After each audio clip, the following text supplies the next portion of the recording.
La fuite à travers Sestriolias. Le retour au sanctuaire de Chad fut long et douloureux pour Dénessas. Elle avait laissé derrière elle l'homme qu'elle aimait et qui l'aimait en retour. Les semaines qui suivirent ne furent que brouillard. Elle accomplissait ses tâches quotidiennes par simple réflexe, par habitude. Se nourrir était devenu une épreuve de chaque instant.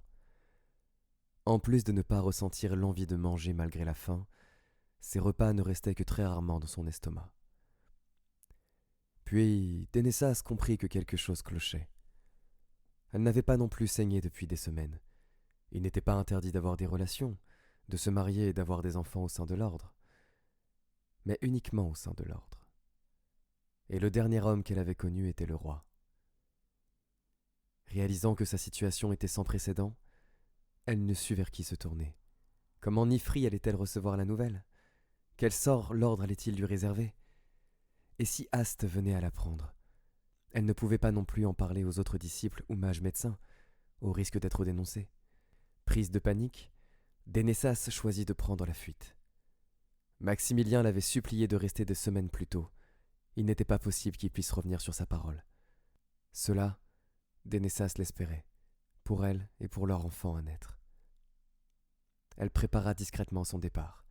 Pour avoir déjà fait le chemin une fois, elle connaissait les dangers auxquels elle s'exposait, le plus grand étant de se faire prendre. Elle allait commettre l'acte le plus impardonnable, déserter. Le voyage fut long, plus long que le premier. Elle se trompa de route plusieurs fois, subit les intempéries et les aléas de sa condition physique, mais elle arriva enfin à la frontière. Pour le dragon qui la gardait, apercevoir des disciples sortir du territoire était normal. Apercevoir des étrangers tenter de rentrer ne l'était pas. Dénessas réussit à passer la frontière sans encombre. Une fois arrivée du côté obélien de la frontière, elle s'évertua à trouver les sentinelles qui patrouillaient le long des bordures du royaume et qui manda leur aide. Dénessas fut escortée au château où Maximilien l'accueillit les bras ouverts, heureux et inquiet à la fois de la voir surgir de nulle part, affaiblie et seule. Elle annonça brièvement sa situation, et c'est le sourire aux lèvres que Maximilien ordonna que l'on s'occupe d'elle et que le médecin royal soit appelé. Mais son bonheur fut de courte durée lorsqu'elle lui apprit le sort que l'ordre réservait aux déserteurs. Le roi promit de la protéger. Et, à l'évidence, Neithira n'oserait pas un incident diplomatique pouvant causer une guerre entre leurs deux nations.